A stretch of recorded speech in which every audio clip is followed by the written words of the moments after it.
Hello, everyone, and welcome back to another episode of Devil's Theatre. We're really honoured ourselves today. We've got a new guest on the show today. We've got a newbie. A newbie, man, Akil. Should we I don't. be I, doing? I don't think I Should should get the praise here. You know why? Because you got the guy next door. It's his birthday right now. we, yes, yes. Wait, which side of the Yeah, screen am I on? Because you're I was putting like that one too. You're next to me. That guy over there. Well, first let's start there. Then many happy returns of the day, Afsar. Thank you. Blessed, obviously, you're doing it in whilst Ramadan as well, man. Yeah, So, well, funny story. I was actually born on Eid Day back in '94. Wow. So, yeah, that was how my mum spent Eid in 1994. What a gift, man! I'm sure she's been regretting it ever since. Probably. Well, 31 months, so yeah, it is. No, we could. Okay, obviously, it's been a while. I know, obviously, you've been busy. I've seen, a lot of people been asking. So overdue, but yeah, glad you're back. I And know. what a show to come back. I mean, there's so much that's gone on in the past. How many days? I'd say, let's say, this 3-4 days since our last game. The past two. It's been Well, the yeah, past two games. Well, we had the Arsenal game, which normally is a big game, but I think with all the news that's come out after that, I think let's start it that way. The Arsenal game. I mean, funnily enough, before the Arsenal game, there was talk about a Glazer coming to the game or being in Manchester at that point. We had no confirmation of being in the game. But then when we realised who it was, Edward Glazer, he actually came to the game. Someone will correct me if I'm wrong, but he's either never been or he's only ever been. This is his second visit ever to Old Trafford. I haven't got a clue. The only other one that I knew of was Brian and Darcy. Yeah, one of them was called Kevin. I think, like I said, one of them hasn't never been. I think it might be Kevin, but again, they're all the same. Like, do you know what I mean? I think they've all been to Wembley. When it comes to Old Trafford, Edward's first time, basically. First time. Yeah. Yeah, and I found that quite interesting. I mean, let's carry on.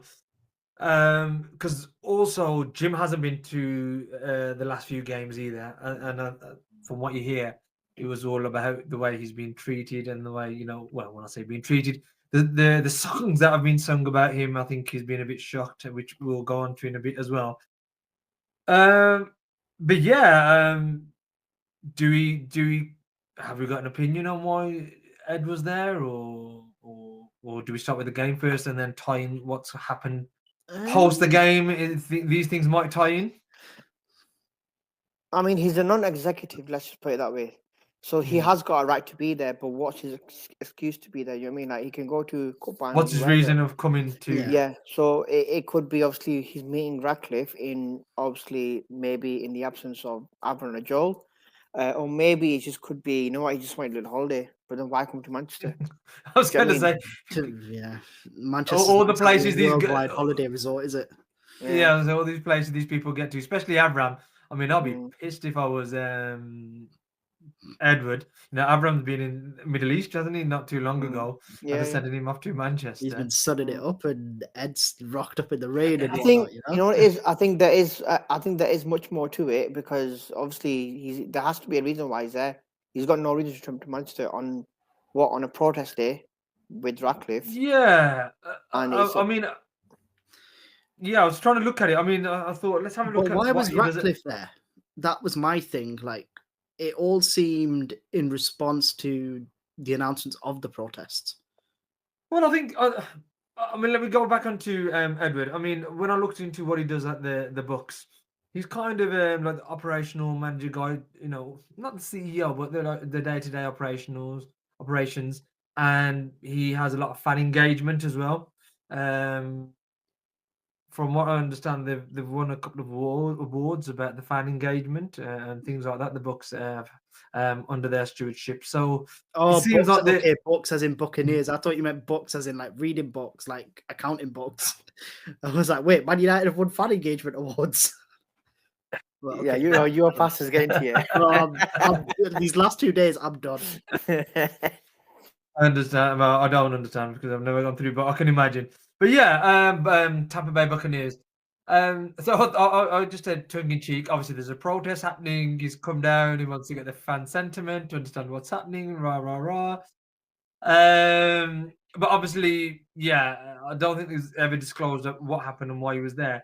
But like you said, Aki, why was he there? I mean, the game on Sunday, normally it's a massive game. Manchester United v obviously um, Arsenal.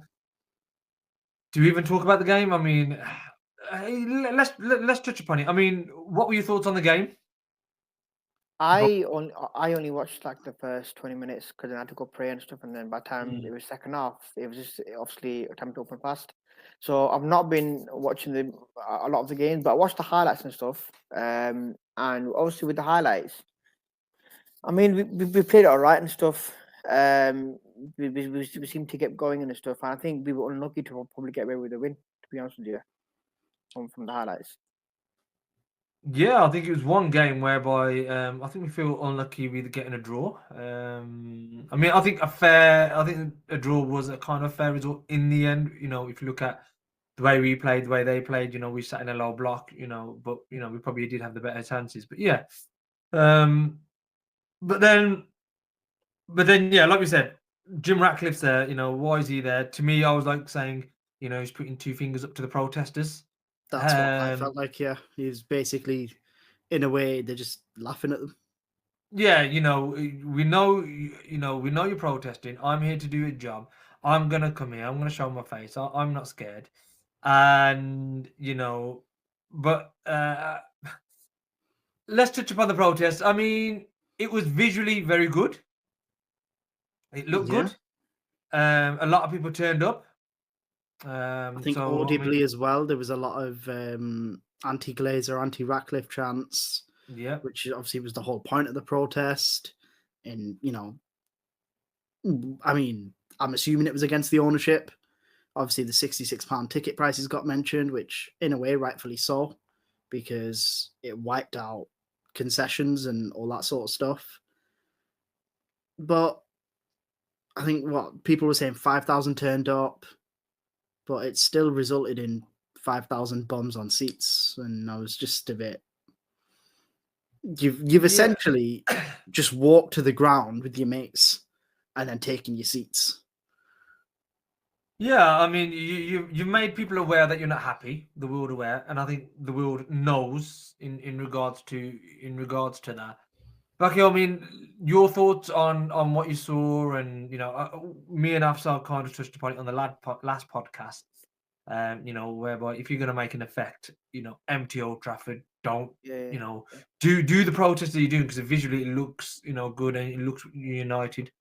Yeah, but I think what it is, it still comes down to you're still feeding the Glazers. So that's the thing. You're not doing it directly, but you're doing it to the club. And as long as they are still going to be the majority owners, you need to stop that as well. And I think there's one person on Twitter that I pulled up to, Usman. He's been on obviously other channels and stuff. He has not been to the game for 2 games now. And again, look, what it is, everyone knows if you're going to give up your seat, there's going to be a lot of consequences to it in terms of you're still going to pay for the ticket, because if they're going to sell it, you're making it back anyway, but you're still feeding the club at the end of the day. You know what I mean? Because you're selling your ticket to someone. The best way you can do it is take that risk. Yes, look, the way I see it is, back in, was it 2005 when the FC United Manchester was created? Or was it 4-3? 2005, 2003, 2005, yeah. In response to the leverage buyout. So a lot of those people, they let go of the season ticket. Do you know what I mean? If they can do it, why can't we do it? Well, not we, but you know what I mean. Like the people at the stadium. Oh, I mean, you and Afsar do it in respect to you don't go to the games. Myself, I can only touch upon myself. I have 3 kids. They not so much the little one, but the boy wants to go. So there's a fine line between not going and him losing association with the club altogether. And taking him, but still keeping his interest there. And I've been recently. My daughter wants to go. It was her birthday. She wanted two things: to go to a game and go to Sephora. Mm. Manage the one thing. Which one did you enjoy more? Me, yeah. The way things are, Sephora, because the game was on against Everton that day as well. But she also wanted to go to, like I said, the game, but we couldn't get to the game. We thought we had tickets for Seamus Coleman, kind of sorted us out for the game there, but because it was the last game at Goodison, tickets were hot, so we kind of weren't able to get those tickets. But anyway, she wanted to go to the Old Trafford tour. She went, looked around, and you appreciate what the club is, what it is, what it's all about. Even she now talks about it. So it's, for me, the way to still keep that connection to the club, because irrespective of who owns the club, they're not the club. Manchester United is its own. Do you know what I mean? Like I always say, the owners and people who run the club, they're just stewards at a given time looking after it, but they're not the club. So yeah, a long way of saying, I'll still try and keep the kids an interest going. And that's what a I perfect did. segue into the announcement we got yesterday. Yeah, in terms of the stadium, you two like it. You two like the stadium. Let's get into it. There's a lot of mixed. There's a lot of mixed opinions online. Oh, the reason why I wasn't going to start with that, because I thought with the interview that Jim Ratcliffe done, I think that it kind of complements. Yeah, I think let's go back to the interview. Let's do it chronologically because the interview came out first. So going back to the protest in 1958, I'll just give my last piece on it. It was fantastic that they can get so many people together. I think a lot of the channels got together and helped out. Even we mentioned it. Go down there, get there. But I think visually, going back to what you said about Usman, even if you go in there, swipe your QR code, 15 minutes you're in there, 20 minutes, or you leave 15, 20 minutes later on. That visually, it just gives so much more of an effect, because, like I said, everybody and every man and his dog knew that there was going to be a protest, but even Edward Glazer showed up. Yeah, exactly. So he's not scared of coming there. They think, well, they're going to do a few chants and that's it. Nothing. This visually, like I said, when you see inside the stadium, it's full. It makes no impact. Right. What is the one thing the Glazers are above all else? Greedy. They're money hungry, right? Always have been, always will be. Now, this protest doesn't ever impact them financially. So why would they care? Yeah, absolutely. Even financially, if you've got season tickets, it's still not going to impact them financially because they've already paid for it. Now, I'll get that as well. You know what I mean? So to me, there is that fine line between money and just showing visually how unhappy you are, because the protests outside haven't clearly worked. Do you know what I mean? So they just do something else. What it is, Hobbs, you hear a lot of people on social media saying, if I could see Edward Glazer, I'd do this to him, I'd do that to him, and I'd say this to him, I'd say that to him. Now, Edward Glazer literally come to the Ivory restaurant, there was photos taken, videos or whatever. Nothing happened to him. Like, I get just point out, I thought that was on by Beyonce and Jay-Z. Yeah. Look, it's violence to obviously attack a person or whatever, even to say a few things to him, like slurs or whatever. But at the end of the day, look, you're still feeding the family. End of the day, do you know what I mean? The whole point is to not feed the family, and if you're gonna do a protest, there needs to be a protest that means something. Like, credit to Steve 58 and stuff, who managed to, obviously, like the week before, he went on every fan channel. He's done what he could do, but there's a lot more that you can do. If you can't reach out to a lot of people, reach out to, I don't know, the council. Maybe they want to get involved or something. Like George Galloway or like MPs, or maybe even some high up people. They might be able to help, because it's come to a point now where we are on the bottom of the state table. We've never been in this position before in a long, long time. Yeah, a very long time, and I don't see us getting any better with this ownership, with INEOS and the Glazers. So the only way to do it is, look, you know what, just stay at home, watch the game. You know what I mean? If you're paying for IPTV, or if you're paying for Sky or TNT, watch it at home. Why go to the game? You know what I mean? Yeah, like I said, even if you're scared of losing your season ticket, and I get that, but like I said, scan the QR code, go in later, come out early. But You know, even this threat it. of losing a season ticket or whatever is the sacrifice of your season ticket worth, like, to me, the sacrifice of my season ticket is worth it if the Glazers go. Like, it's for the greater good in a sense, right? That's how I look at it. Obviously, some fans might look at it differently, but I don't know. I mean, it's it is. It is. And like I said, I had a season ticket for about 3-4 years. You know, it was the one thing I love doing. You have kids, you have other responsibilities. So for some people, life changes, but for some, it is their life. It literally is their life going to games. Yeah. So I get it. It's hard for them to disconnect. But like I said, there's still different ways of showing it. So I can understand why they don't do that. But yeah, moving on. And I know some people had said it, and you know, we probably really didn't. That some people said, oh, when they saw Jim Ratcliffe, there was like, there's going to be a PR here spin the next day. And lo and behold, there was. I think there was some videos that dropped around 3-4 o'clock. Some press releases. Jim Ratcliffe had done an interview. I think the first one we saw was the one with Gary Neville on the overlap. Yeah. Are you surprised though? Is it with Gary Neville? Are you not surprised? No, not surprised. Not surprised. I mean, with the Gary Neville interview at the time when I was listening to it, I thought, you know what, fair play, Gary. And I was tweeting as I was watching it. And like I said, at one point I was half an hour into it, and you could just tell Jim Ratcliffe was just didn't have a clue. You know, at one point he says he's not into the details when you're talking about the £40,000 charity deal, but then next minute he's into the details when it comes to the money, the £60 concessions and all this business. So he knows what's going on. He's in there because he's always saying, "Oh, we as a decision, we as a team made this decision, then I done this and I done that." His hands are all over. His fingerprints are all over everything that happens. So was I surprised? No. Was I surprised at some of the questions that Gary Neville asked? Yes, in terms of pushing him on.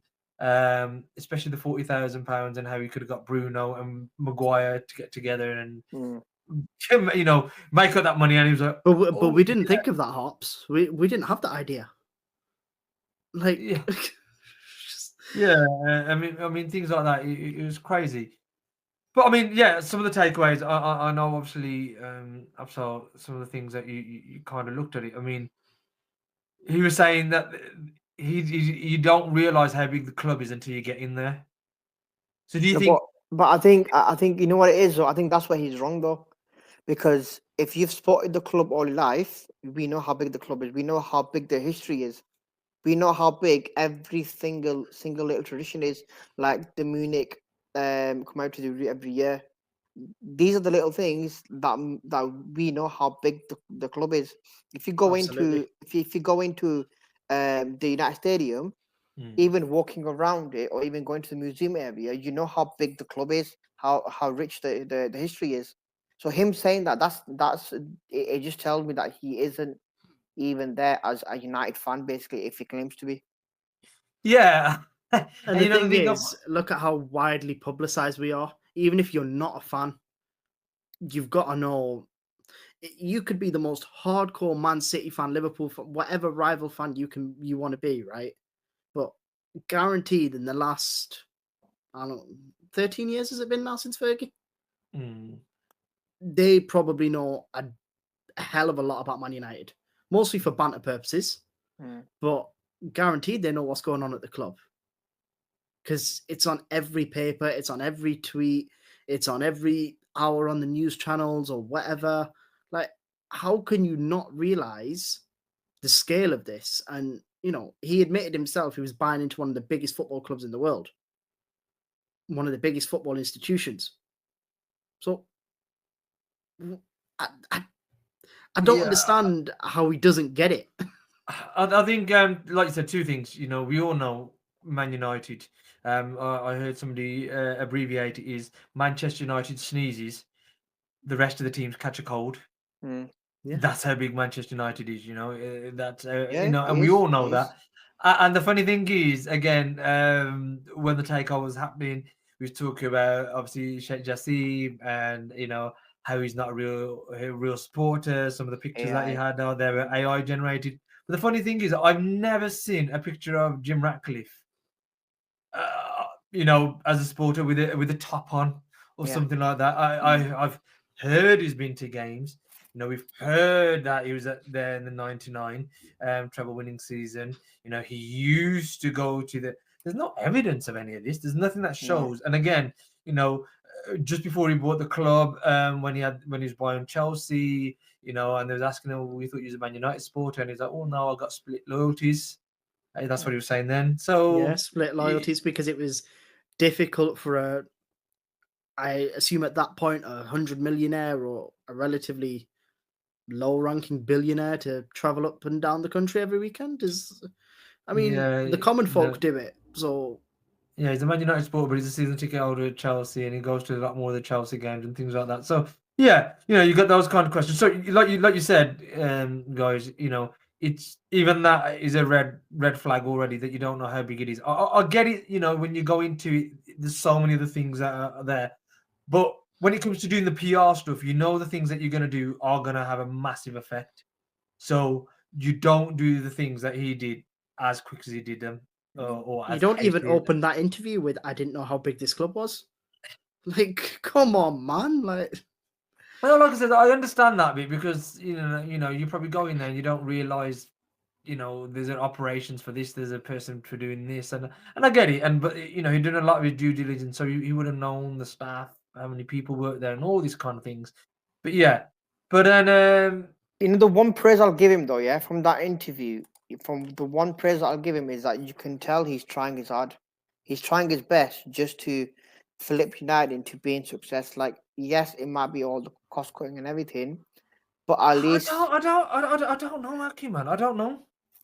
I don't know. And the reason I'll praise him is the fact that he's actually speaking. Yes, I know I've said in the past. What it is, that's communication. He's got the balls to do something. Like, okay, fine, it might be in the wrong way, but at least he's the face of the club now in some sense. Yeah, at least there's something there rather than nothing as there was before. Yeah, I get that. I know we're gonna touch upon this in a moment about the stadium and things like that. But to me, it's almost like he's. I said it, I tweeted a couple of months back. For me, it was almost like he was trying to trim the squad, the operations down, make it lean, make it more cost effective, so you can go on and sell it. But then there might be also the fact whereby he's doing this, so he can go to creditors and say, "Look how lean we are. Look, because if we're still pulling in revenues, loan to value percentage is a lot more. Yeah. We're pulling in 600-700 million in revenue, but we're making a loss. Whereas if we're now, that loss is a lot less, or it's more, more leaner and more profitable, we'll say, oh, look, give us some money for a stadium. So to me, it's almost like he's doing these things for the stadium, for the ground, for the surrounding area. Because to me, it'd be like, if it was me, I'd be like, there's so much to do on the football side. I can't even think about the stadium at the present moment in time. Yes, let's do the training ground. We need it because that's what we use every single day. The stadium needs to be done 100%. Here, fans, we're going to do, these are the plans. We've got things going. But what do you want us to do first? Do you want us to sort the club out and the football out? Or do you want us to do the stadium? So if you really cared... again, I know he's probably on. Has the fan pressure affected him? I don't know because I was going to say. I don't think. Sorry. Just finish off. He's on a time scale because what's his name said. The person who's going to do the build. Norman Foster. Norman Foster. Yeah, he said it could take 10 years, and I know he had an interview, Jim Ratcliffe, and he was saying to somebody, I might not even be here in 10 years. So that's his outlook. So I'll get where he's coming from. So he's in a bit of a rush. Sorry, that's what I just wanted to say. You're saying about the fan pressure. Yeah, go on, Aki. You're muted, bro. Yeah, sorry. I don't think he cares about the fans in some sense. What it is, I think he wants to do that communication, show that he's doing communication with them. But I think it's just only one way from his side. I don't think he wants to listen to the fans. And that's really interesting because I saw a tweet I forgot who it was. I think it was one of the Man United youth supporter clubs that said something about the stadium, Yeah. and apparently a certain demographic voted in favour of were majority in favour of keeping Old Trafford, redeveloping basically, yeah. Old Trafford. The youth one. Yeah. Yeah. And it's Yeah, like, yeah. well, in a way, they've completely disregarded fan Yeah. opinion. So what was the point of the survey? Was the survey just a tick box? I mean, when I looked at their Twitter following, and again, you know, that's all I could go off. I don't know the organ. There's about less than 300 people Yeah. Not that genuine, is follow it? it. I mean, there's a billion Man United fans supposedly. Yeah. It would be interesting to don't say the percentage. Give me the amount of people who voted for it. Yeah. Yeah. You know, and don't get me wrong. I'm not saying that even if you know the interview asked a billion people and you know 51% of that billion people said no, we want to keep Old Trafford, they would have kept it because I don't think they would have. They still would have done what they wanted to do. Because you could have But- 5 people vote, have 4 people vote in favour of Old Trafford, and they'll put up a PR out saying, "Oh, the whole worldwide 90%. Yeah. Yeah. Well, that was Like, how the Ed Woodward quote came out about 1 billion fans, wasn't it? They did a survey that was basically, it wasn't "Are you a fan?" It was "Do you recognise this badge?" Do you recognise it? And it was, "Oh yeah, that's Manchester United." Yeah. That doesn't mean you're a United fan. You could just be an avid football fan. So Yeah, they've there's- then took the results of that, and this many percent of the sample size said this. Well, the world population's 7 or 8 billion. Oh, look, we've got 1 billion fans. Yeah, So- I'm going back onto Jim Ratcliffe and the way you were saying, you know, he was when Gary Neville asked him about, you know, you hurt with, you know, some of the criticism you get. He was almost like, I'm shocked that I get it. I used to read the papers. I don't anymore. Yeah. I mean, what do you mean? You know, When at the same there's this. time, Hobbs, you can say he's on his phone, he's reading on social media, because a newspaper to social media is different. I mean, I do like No, like I said, I think it's one way only for him. He'll do No, it I think what he he'll do it meant was his that own you way. know you should read. He reads, he watches social media, you know, and he's surprised that the backlash he's getting. Yeah. But this ties in with, you know, again, Gary Neville, get Bruno Maguire, do a dinner. You're gonna raise about 100,000. Oh, I didn't think of that. Nobody told me about that. Yeah. So the thing is, with these kind of people, and we know he's got one, they almost seem like he's got yes men with him. Yeah, Yeah. exactly. And I think Afsal, you remember this Michael Knight said the same thing as well. They all Yeah. yes men in place. It's like nobody wants to challenge him, or nobody wants to push him on anything. It's pretty much Jim says something, or Jim says jump, they say how high. I think what it is, obviously the last 10, 15 years, that's what United's been about as well. We've all had yes men in place. Do you know what I mean? So you've like Woodward, Glazers, obviously Murto, Arnold, and all these lot. And I think this way we've just gone from a business team to more of a football team, but more of a football ES team basically. But again, when you know what it is, Hobbs, but when you mentioned obviously Ratcliffe didn't know the idea that obviously he mentioned like Neville, Maguire's and Bruno's or whatever. It was a fantastic idea. He didn't think of it. He said to Neville himself, "It's a great idea." We didn't think of it. Who the hell didn't think? Yeah, that's what I want to know. Like No, he but- could have put what it is. He could have put a survey out and said, "Look, you know what? I've got for the sake of cutting costs and stuff. We could have done this. I want fans' opinion." Do you know what I mean? But this is where I go. This is what I'm going to. Is like, how can you be so divorced from what the club is and what it does? You know, He's out of touch. He's so far out of touch. Yeah, you know, it's any football club is its people. That's what it is. There's not an operation like the chemicals industry. But again, he's known for when he goes into a new business he acquires. First things he does is goes and does a lot of redundancies. So he's not done anything unusual when it's come to Man United. You know, he's kind of done that. But yeah. Before you move on, though, I want to know, and this is for the listeners out here as well, is has anyone known of a company which INEOS has come in or Ratcliffe and they've done all this what they're doing, cost cutting and everything, and then they flip the company around. What, to make it more profitable? Yeah. So have Yeah. INEOS got experience in that? Because I think what you touched on before was they're probably cleaning the books and stuff, so the Glazers can do a resale and stuff. I think that might be on the agenda. I think they'll make probably make the company more profitable, more leaner, so they're not making as many losses.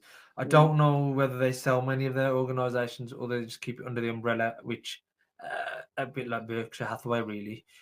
You acquire a business, you keep the same people there, and you're just keeping the money. They look after themselves. But yeah, I've never really looked into their business. I've never really cared. If I'm honest with you, it's what you listen. But when we're talking about the sporting things, yeah, that's what we can talk about, and they've been shocking in no ways of that. But yeah, I was gonna. It was quite funny because it wasn't funny, but he was also saying he's doing the right thing, justifying the cuts for the long term gain. I found it quite bizarre where he was saying, "Oh, what do you want me to do? Do you want me to feed the canteen staff and not cut their food, or do you want me to cut their food and buy a better player?" Yeah, you can't do that, can you? You know what But it is? the How report much? said cutting the food saved £1 million. So what's £1 million going to buy you? Yeah, exactly. That's what I was going to touch on. Like, how much did you save from the food in terms of how much can you spend from that to a player? Yeah, The thing and the about the whole food that got me, sorry to interrupt, the thing about the food that No, got no. me was when he said we'd have to go to the bank and ask for a loan. Mm. And I'm like, what? Were you giving them prime ribeyes But and you know what? fresh caviar and all this malarkey? Like, You know what it is? I think it makes sense, his strategy, because if they're going to save £1 million in food and stuff, I think Aiden Heaven, he cost £1 million, didn't he? Something like that, yeah. yeah, yeah, 1.5 mil, I think. Yeah, fair enough. So So it's his maybe in the fault. summer, we're going to find someone for 1 million. A young Star guy. 400 employees cited Yeah. in heaven. It's because of him that the food got taken. I It's a mean, good thing you saw look, that, isn't it? it's like what they're saying is they're robbing from Peter to pay Paul kind of thing, and it's just like, and it's not even about how many people have free dinners at their work or free lunches and things like that. It's things are there, and there's a way of working. It's like these people are the fabric of the club. It's the people that pull it and make it work. And I was listening to Darren Bent the other day, and he was saying, when he's at Villa, again, a bit like Kath, there's somebody at the front desk. He'd go there, he'd sometimes just go and have a chat with her 15 minutes. She'd tell him about her son and all this. So it's all that bond that you feel together, that you're in this together. It doesn't mean just because you're not on the pitch, you're not doing it. Whereby when you're doing things like, just imagine going into the canteen as let me have a look at you. You're not a player. Well, yeah, you're gonna pay me 10 quid. Yeah. Oh, you're a player. Yeah, don't worry about it. You carry on. Or actually, you're just having soup and sandwiches. Do you know what I mean? Go back in the line. That's not ready yet. There's a segregation. It's like us versus not them mentality in it. Yeah, we're more important than you. Do you know what I mean? And that's the bit I don't understand how they don't get. So when this fucking Teflon Dave comes in with his marginal gains, what do you think this is? These are those marginal gains. Yeah. Do you think they had free lunches when they were in school and stuff? Who? State school. The way they picture Ratcliffe, yeah, you know what I mean? How he had no money or something, the way they picture him, like, do you know what I mean? So just because you don't have free lunches but you know what it is? I think obviously when he said that, in my head I thought, you know what? I'm pretty sure you had free lunches back in school days as well. Probably. It probably wasn't a 5-star, but it's free end of the day. You know what I mean? Like if a workplace want to do it, let them do it. Why taking it off? So one thing on this, I got completely heckled and ruined and bantered by a Chelsea fan, right? I used to work with a Chelsea fan who was a security guard back in the day at Stamford Bridge. And he was on that much of a level with some of the players. They'd invite him out, like on nights out and stuff. And it's weird to me because he calls him Mr. Mourinho. Because he always used to say to him, "Oh, morning, Mr. Mourinho." Like, he doesn't call him, and he's a young lad, he doesn't call him Jose or anything. And even he said, he was like, they'd invite us into the cafeteria area for lunch and stuff, and like they were proper, like, you know, just good people. And Roman Abramovich pretty much knew everyone at Cobham by first name, and it was a good feel, like it was a good vibe. And like I thought, all right, compare that to what we're doing right now. Well, even Maresca said the other day, didn't he? The other day, whereby he brought, did he bring all their staff in, or you saying, look, we're in this together to the players? Yeah. So, you know, the staff and all that. Yeah. Sorry, go on. Yeah. But like, and I just thought, compare that to Chelsea then and what we're doing now. And I thought, well, in a way, like, it's souring the environment. And I don't think, like, tiny little things in a workplace make all the difference, right? Yeah, exactly. Like when Zlatan talked about being charged for a drink or the chips or the whatever it was it a bottle of? His was a bottle of drink, and he didn't realise, and it's like took out his wage bill after. He said it's not and even he said it's not the fact that I can't afford it, because, you know, obviously he can. It's insulting that they would even think like that. Yeah, you're in this together, like, you know, just because, you know, you want to be. It's not like you're a customer. It's like being at home, taking out the Ribena and pouring it in. So, oh, you better put 10 pence into the pot. You know, you've used them. It's not that. It's the whole thing, isn't it? Your mum makes the roti and she's like, right, £2 of chapati. Yeah, do you know what I mean? It's you're in this together. Do you know what I mean? So yeah, such a weird feel right now. Yeah, just imagine that Old Trafford, £2 roti for the non-playing stuff, and naan with butter on for the likes of Luke Shaw. Luke Shaw, yeah, the charge him the samosa Saturdays. Yeah, I mean, there's so much other things in that interview. I think we can go through, but I think can we talk about when he kept mentioning player salaries? Yeah, go on. Because that really confused me. He kept comparing the wage bill to the likes of Man City and Liverpool, who obviously are the two best clubs in England right now.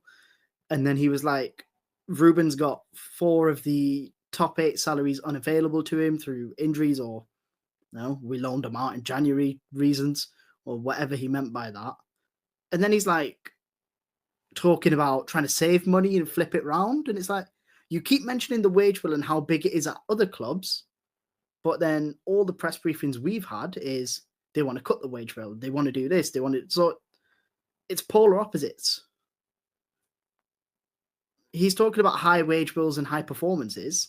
Then he's talking cut this, cut that. It doesn't make sense.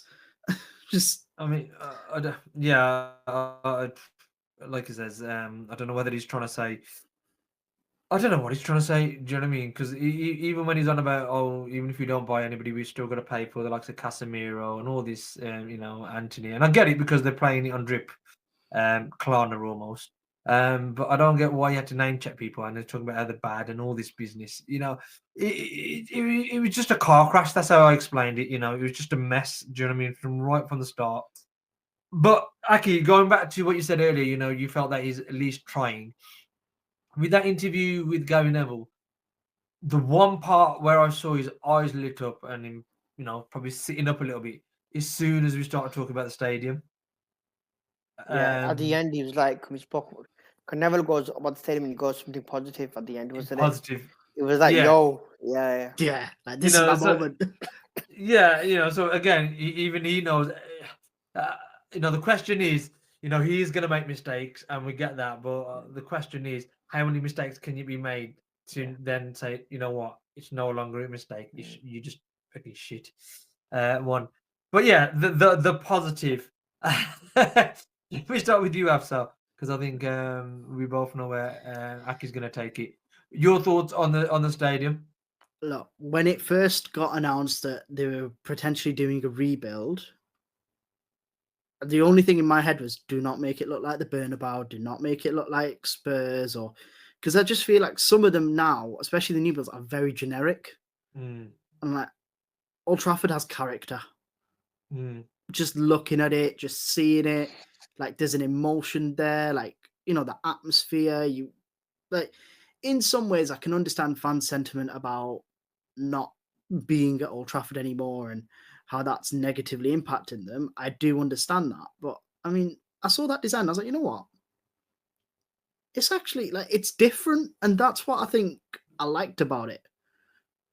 And someone pointed this out the other day on Twitter. I didn't see it until after they pointed it out. The 3 spikes is kind of like the Devil's Trident. Mm. And I was like, oh, you know, cool little thing. Do you not watch the video from Norman Foster? His actual interview, or do you mean? No, so the video that came out with the stadium when he's explained the whole thing, Norman Foster. I don't no, think. I saw the Gary Neville. I've seen a video of him talking about 3-4 minutes. I think it is. Yeah, that's so he mentioned the trident as well. Oh yeah. Oh yeah, okay. Yeah, he mentioned the trident as well. You know, for me, go on. Finish your point. For me, it was just like, obviously, I thought, okay, look, it looks different to sort of the newer stadiums in England right now, which is a positive. If it's going to be 100,000 seater, great, because there's a demand. And I just thought the fact that they've considered this whole, do we call it fan zone, fan engagement? Like, do you know what I mean? Fan zones. Yeah, they've considered all that, and I thought that's actually, to me, that's a positive thing. It's a step in the right direction, because right now you go to Old Trafford and you get a burger outside the stadium, you go to Lou McCorry's Chippy or whatever, but other than that, there's not really much else to do around Old Trafford. So at least this gives something, you know. You do know this is not the final design, though. Oh no, it'll probably still change, and the council will probably still have to redevelop their bits and land, and things will change. The way I compared it was a bit like when you have a car, you have the concept. Even the concept cars is built, and it's not always quite like that, but it's a very good impression. But Aki, just get your thoughts on that, because you very quickly just said, "Oh, you know, it's not the final design." Yeah, your thoughts on it first and foremost. Yeah, I don't like it. Look, I think we all want to. I think people are getting mixed up in terms of when they say they don't like the design, they don't want a new stadium, and I think I've had that the last few days on Twitter, on social media, and a few other people as well. Look, I want a new stadium. Old Trafford can't survive. You know what I mean? We all know that. A new stadium, but the whole design, it just looks different to me. It's not. Everyone keeps saying it's Middle Eastern. I go, no, it looks like a tent. It's one of those teepoos with the lot of teepoos in China or like in Shanghai or whatever. It looks like one of those, like in West Indians. Somebody said like Butlins.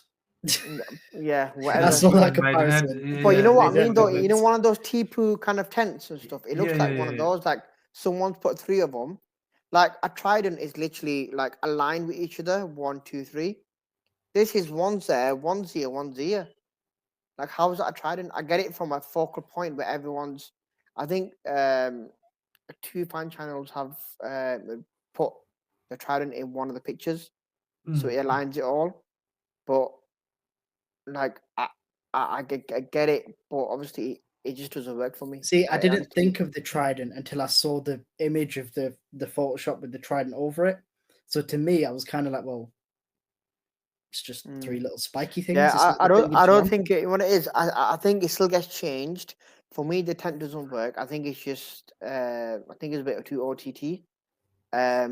Like, I'll be straight with you. I said it before in the group and stuff. Norman Foster, I followed his work for quite a while. This is probably one of his worst works ever, and I'll be straight with him, man. If he's watching, look, I'm sorry, but you can do so much better. Yeah, I mean, my comments on it, I think you'll be disappointed, Aki, because I think, like you said, that Norman Foster interview, he did talk about what these features are. So him talking about the features makes it almost they are going to be there. You know, whether you got the Jetsons satellite thing, you know, on one of the tridents, whether that stays there, I don't know. But yeah, I'm with Afsal on this. I didn't want a Bernabeu, what you call it, the one like Bayern Munich. I didn't want this just round thing. Yeah, I know. You know, that's just You know, and there was a nice picture that you shared what they're doing in Saudi for the World Cup. You know One of what? them. You know what? Let me put it this way, yeah. If you look at the picture properly of the United Stadium, the new one, if you look at it properly, just imagine it without the tent. It's that round thing. Yeah. Mate, I've looked at it so many times. I've thought so many different things. It's almost like Peter Parker's been there as well, and he's just put a web on there. You know, I've looked at so many different things. I get it. I get what you You mean. know what I mean? It's like the spiky tent things are like they're the focal points, and the rest of it just seems plain, and this is to hide it in a way. But what I was trying to say was that I knew what I didn't want, but I didn't know what I wanted. Yeah. Do you know what I mean? I know I wanted something like the SoFi Stadium in terms of the fan engagement and what what it brings and what a multi-purpose stadium and things like that. But I didn't even like the SoFi either, and I get it. But the thing with this is, it makes it so much more focal point. About how you can see it from miles away. You'll see it when you're driving, because one of the things I love when you go to Old Trafford, when you're on the I forget the M's, but on the motorway, you start seeing the whole thing at the top. At the top. Yeah, the white bits. The steel good. At the top of the stadium. Yeah, you can see it from miles away. And you get excited when you see it. You think you're near there, so you can imagine these tridents from the different parts of Manchester, wherever you're coming from. You'll be really excited to see. So I'll get that, and I think it's one that will grow. But for me, and I've said it many times before, it's what else it brings. Yeah, because I'm not what it is, Hubs. I'm not trying to downplay that. What it brings is the fan zone and everything, which is perfectly fine. I think that comes with every. I think that comes with every stadium. You know what I mean? Everything will have it. Yeah. But just the initial outside design, it doesn't work for me. So one thing I've picked up on is what Aki said there. He goes, I think people are getting confused by not liking the design and not wanting to leave Old Trafford, when he said that earlier. And I think a lot of people just don't want to leave Old Trafford. But let's face it, how much money is it going to cost to save that building?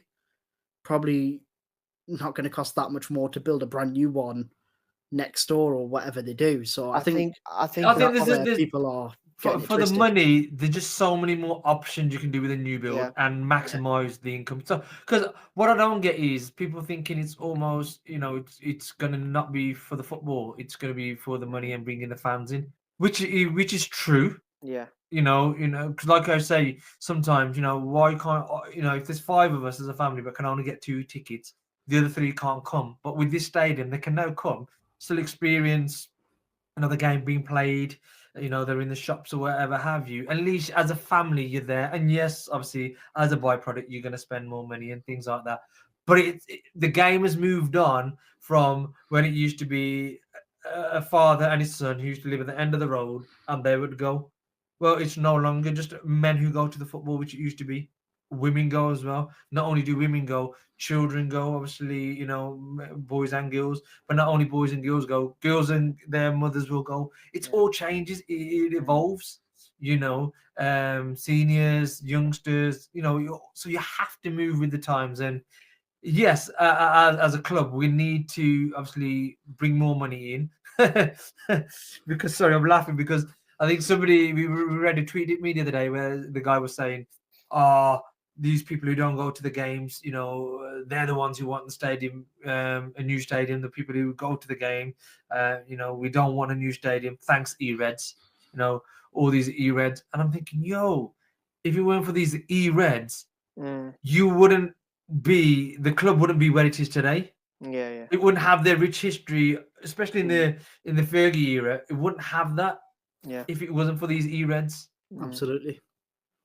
I think for me, and I've said this so many times, look, I can appreciate the beauty of the stadium and the atmosphere and whatever. A building, when you boil it down, is bricks and mortar. The atmosphere that people cry out about, that this new stadium is not going to have this atmosphere, that's on the fans. Yeah. That's not, the building doesn't come with a set soundtrack. It's on the fans to bring that atmosphere, to make that noise and to get up for the game and to shout the encouragement or shout the abuse or whatever. That's what brings the atmosphere. It's not. It's like you walk into Old Trafford and it's default amazing. You know, it's like a protest. It's what you bring. I mean, like you're gonna chant and stuff. There's a lot more to it and stuff. You know what I mean? So it's the people. Yeah, because it's the right people as well. Because you're talking about the web, let's call it a web. Yeah. But again, that's been designed to keep the atmosphere in. Yeah. So acoustically, it's all been designed, with that in mind to for the fan engagement. The problem you have is, and the likes of Tottenham, their old stadium was only 30,000 or something like that. Yeah. And then they've doubled the capacity, but they've never had that many fans in the first place. Whereas we've got 75,000 fans. Yes, core of them are 65,000 season ticket holders, but let's just say 70,000 are really loud people. Plus, we've got a massive waiting list for season tickets as well. So. Yeah, no, you got season. Don't get me wrong. Just because the capacity is going to go, it doesn't mean the season ticket holders part's going to go, because it makes no sense for the business. It's better for them to have the day trippers, the E-Reds come, because they'll spend more money. But what I'm trying to say is that with ours, it's an increase, but it's not like a double increase where you haven't got that fans. I think we'll be fine. It's up to the fans to create it. But this goes back to, and it is a nice way of bringing it back. Why would you not sort the football team out first and foremost before doing the stadium? Because the other thing I can't get away from is that interview talking about how we would have gone bust by December. Do you think he was lying there, or do you think he was saying the truth? He was lying. Because a lot of people were saying have been lying. A lot of people were saying it's PR to bring the government around and all that kind of stuff. But he said it himself, didn't he? That the government not going to be for the club; it's going to be for the regeneration. I think you have said it a long time. That Ratcliffe's here just for the regeneration of it all, not for the club itself from the football side. If it was from the football side, he would have put everything down on the football, not just obviously. He'd have been concentrating on the football side of things, and again, he's saying we would have been bust. So why did he spend 200 million in the summer on the transfer? Why is he brought in Omar Barada, the most highest paid CEO in the Premier League, and the guy's never done the job before in his life? Why is he bringing in Ashworth, chasing him, knowing how much it's going to cost, and then sacking him because it didn't work for him, because it was in the chemistry? Why did he extend Ten Hag's contract and then pay off a bigger fee? So yeah, he's making these decisions. It's not because we were going to go bust, because if we were going to go bust, we wouldn't have signed that many players. Excuse me. Do you know what I mean? There would have been a lot more other things he would have saved upon before he done any of this. Because the other thing is, the deal got ratified in February 2024. So he's saying in 8 months' time, 10 months' time, that's only when he realized that we were going to go bust. He made a lot of stupid decisions, a lot of costly decisions, expensive decisions before that. Yeah, leading up to that, he's effectively blown a load of money. Yeah, so look, we weren't going to go bust. Even the likes of Kieran Maguire have come in and said it. People say he ain't got a clue, he's only a finance lecturer, but he's never worked in a business. Rare. But look, it makes no sense. But okay, if we've got no money, how are we paying for the stadium? It can bring wonderful investment opportunities, apparently. Yeah, and look, it can, because obviously what the government will do is to get investors in, they'll say, you know what, to save your tax, rather than paying tax, invest in here, and we'll give you tax relief. And there'll be loads of other things that you can do. I think they will need to raise some debt, get some more loans. But the issue I have with the current loans, I've got no problem with debt and loans and things like that. But if it's for a purpose, the current debt on the club serves no purpose. The only purpose it's serving is to the Glazers, because they borrowed money to buy a club that they're not now ever going to buy in terms of pay for it or have it, debt free. but they're just getting the fruits of that reward. Whereas if you get a loan out for a stadium, it's there to be used for the club to be used. Do you know what I'm trying to say? The debt that the Glazers used, it wasn't there for the club; it was there for themselves. Yeah. Difference in between having a debt and what it's used for. But yeah, like I says, the latest interviews that he's done is not giving me any confidence. Like I says, I think he's here for the regeneration project. Otherwise, if it was about the football, he'd be all guns blazing on the football side of things. I mean, forget your energy on this stadium stuff. Okay, you've done what you've done, brilliant. Leave it to this until we don't get our house in order, until we don't get our football in order. Any pennies that you've got, any potential income you can bring in, concentrate it onto the club. I think that was something that annoyed a lot of fans as well. Is like we're 14th, like the football doesn't seem to be getting any better. The performances are dropping off more and more. Blah blah blah. All this stuff. So what good is a new stadium going to do? So I think that was a part of the frustration as well, which is obviously your point of, well, sort the football out first, which, yeah.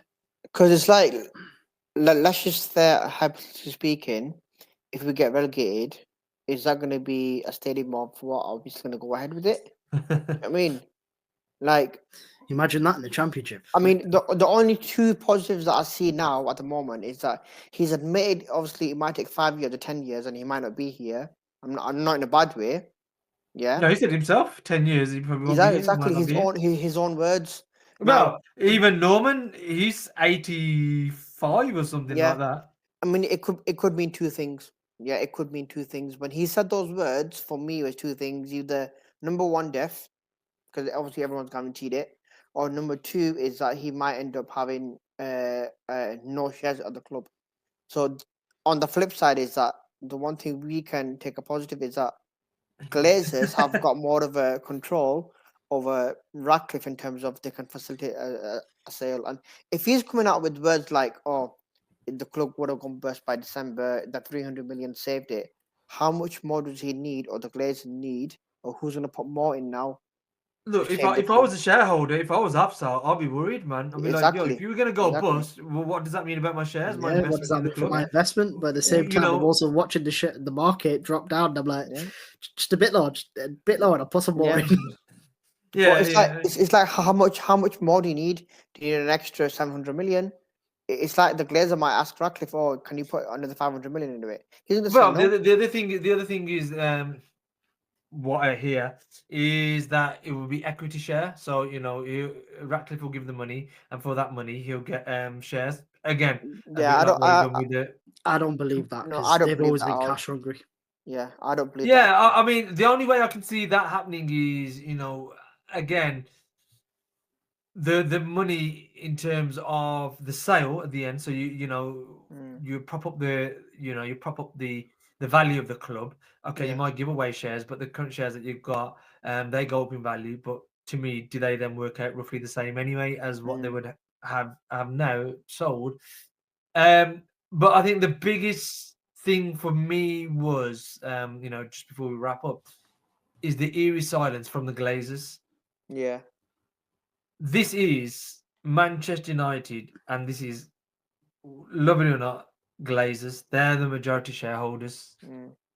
A new stadium isn't a little thing. It's the biggest thing. It's the biggest thing at the moment in time, anyway. That can happen at any moment, because you're going away from a stadium that you've had since 1910. This is your club. Yeah. So. We all know now, obviously, it wasn't just the sporting side the Glazers gave free rein for. They've also seemed to do the business side as well. Yeah. So why are they doing that? Yeah, I know. It makes no sense, does it? Because they sat back thinking, okay, well, what's going on and stuff, but they might be playing another game at the same time. Joe Glazer has a say in everything. If it's CEO, if it's obviously transfers, or if it's the commercial. He hasn't said anything. Like probably Adidas or something. Yeah. Yeah. Whereas the biggest thing in the club right now, like yesterday, was a historic day for Manchester United. Regardless of yes, you might like the design or not, it's a historic day. Absolutely, yeah. But we have to look down at, you know what, it was Jim who was there. You know what I mean? He's the one who said, yeah, doing a stadium, whatever. I mean, from what I remember from like a long time ago, Glazers intend to build a new stadium as well. I mean, they had the plans of everything like that. Yeah. But it never obviously went ahead of it all. Because they're waiting for Project Big Picture, or they're waiting for the European Super League to be paid. So we know the Glazers aren't going to pay for it. Yeah, exactly. But before I put on this, my point as well is like the Glazers' silence. It speaks volumes in terms of what are they doing. Do you know what I mean? Are they waiting for this to be tied up? Because plans like this for stadium increases the value of the club. You know what I mean? Yeah. So or at least shows you there's a pathway there, and all the work's done done there, so you haven't got to do it all. So Jim Ratcliffe's running around like a headless chicken by the sounds of things. Trying to streamline the club, getting the stadium order, whilst these guys are just chilling. And like we said, go back to Edward. A bit random him being there. Is he coming for one final time? Yeah. I've never been. First and last. Let me go and see what it's about. So let me ask you a question. Last question here for me. So in terms of the Glazers and Ratcliffe, that relationship, obviously we saw Ratcliffe not even like going against the Glazers and stuff. Like, this is your opinion and stuff. Do you think the Glazers actually care? Like, I think they care about what you're doing at the club and stuff in terms of sorting out and stuff. But do you think when it comes to like these bigger events and like sale or whatever, do you think the Glazers care about all that kind of stuff? They definitely care in terms of two things. I mean, firstly, without hammering them, without naming them directly, he's hammered them. Yeah.